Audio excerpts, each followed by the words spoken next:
My name is Daniel Gill. I'm a furniture maker based outside of Athenry in County Galway. Out of my workshop, I make traditional furniture using traditional methods, using locally sourced Irish hardwoods. I consider myself very lucky to be able to use wood as a material. Such a beautiful, varied material, has so many different uses. And I also feel that if you can use a wood in a sustainable way, where you use trees that have come to the end of their life and you're giving them a second life, then it can be used endlessly. Also, trees are very important. They're the lungs of the earth. Without trees, nothing would really survive on the earth. So I think it's really important to have respect for trees and also to use them in a way that they can be, that is sustainable, which is so important.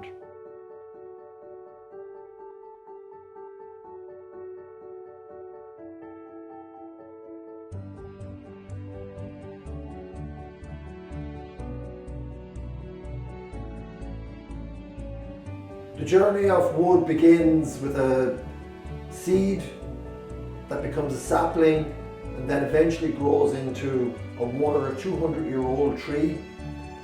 And once it comes to the end of its life, then hopefully I'll be able to take it to a mill, have it sawn, seasoned, gone through all the processes to get it to the point where hopefully I can make it into a beautiful piece of furniture and give it a second life and do justice to the tree that was actually there in the first place. So my journey with wood begins with, first of all, sourcing trees that have been felled or come to the end of their life. Then I'll bring the trees to my local sawmiller, have them converted into planks. Once that's done, then I'll air dry them outside, season them for maybe a year. Then they'll go into my kiln to be finished off, and then I'll store them in my wood store. At that stage then, I'll either have commissions from people to make certain pieces of furniture, or sometimes I might just have some nice planks, very special planks that might have some nice figure or something special about them, and I'll make some pieces myself to hopefully sell at shows or exhibitions in the coming years.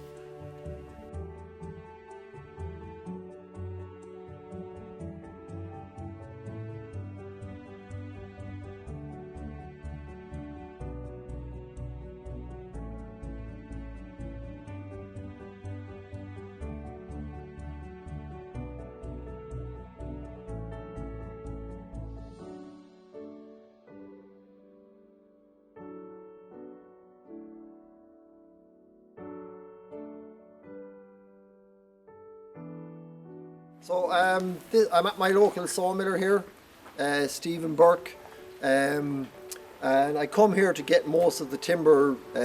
He converts most of my logs for me, so he does. So behind me here are different types of logs that he sourced.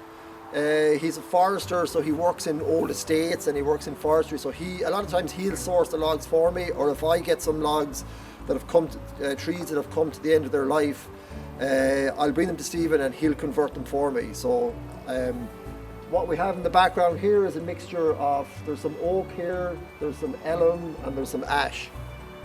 They'd be predominantly the main hardwoods that I would use. So what we have here are logs ready for conversion. Stephen's mill is over here, so what I will do is I'll select some of the logs that I will use, depending on what I want to use them for. I'm looking for nice, clean, straight bowls that will convert into clean planks that can be used for furniture. So then, yeah, Stephen will then saw these on his mill for me. So I'm here with the sawmill. I'm going to convert this log. It's a vertical bandsaw, very simple saw.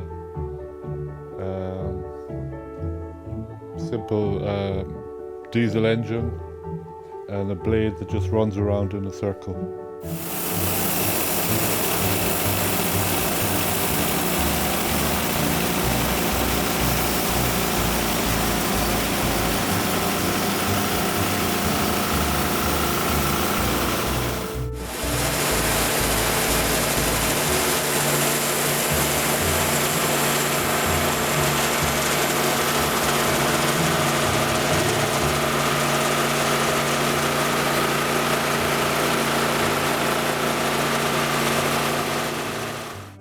I'm having this log of larch converted into planks.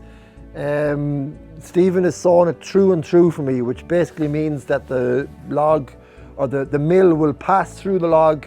The log won't be flipped, it's just straight cuts all the way through. The reason we're doing this is because this is a small log and that's the most economical way of cutting. It's probably the most common way of cutting a log anyways.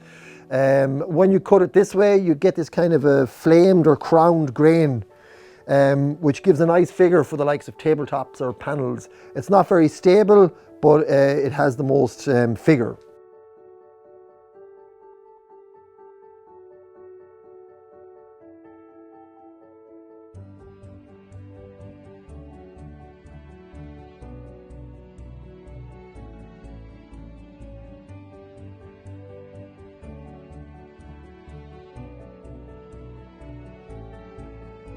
So once the logs have been converted into planks, they have to be seasoned. And the first stage in seasoning the planks is air drying. So basically this is where the planks are stacked outside with stickers or small little lats put in between them to allow the air flow through. So the way you do this is you build a stack. First of all, you'd build it either on the ground with sitting up on timber or on concrete blocks. The base has to be extremely level, and then you build you stack your planks and you put stickers in between them. Stickers are basically pieces of wood that are about 1 inch by 1 inch, and they're generally spaced anything from 16 inches to 2 foot wide to stop the boards from sagging. This allows an airflow, a natural airflow of air through the boards, which dries the timber very slowly over a period of about 1 year. You also place a cover on top to stop any rain getting on it, and also to stop the sun, which could crack out the timber very fast if it gets too hot too fast. You can, if you want, paint the ends of the boards because that will stop them from drying too fast. It's not always necessary. It's more done in a commercial setup, but it does help to prevent the timber from drying out too fast. The advantages of air drying timber is that, first of all, it's cheap. You don't need any specialized equipment for it. You just stack it outside and let nature do its job. The disadvantages are it takes a long time. It definitely takes up to 1 year anyways to air dry timber. Also, it will only ever dry the timber to a certain point. It wouldn't necessarily be dry enough to make furniture that would go into a central heated house. But the advantages are obviously that it's cheap and that you can just leave it there.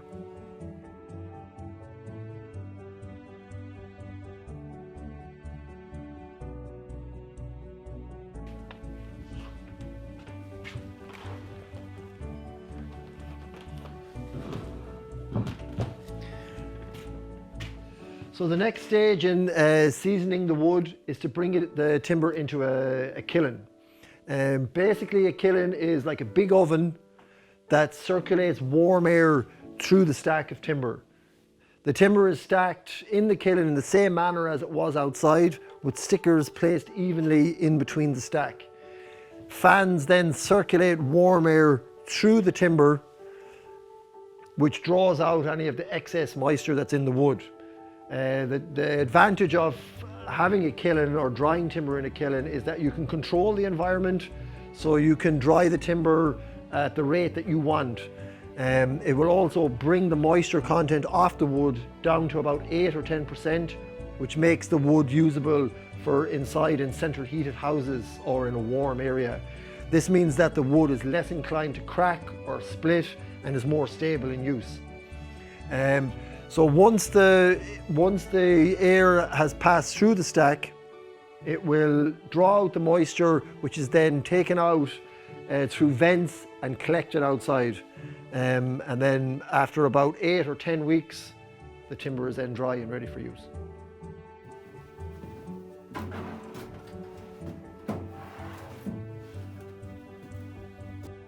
So once the timber has come out of the kiln, it's stacked vertically in all these racks. And you can see here, this is a full log of sycamore that I've stacked. So basically the log was all cut through and stacked back together. So this is a plank from a yew tree. This yew came from Kinnetty Castle in County Offaly. This tree was probably around 300 or 400 years old. Came to the end of its life and was sawn up and dried here, and now it's ready to be made into a piece of furniture.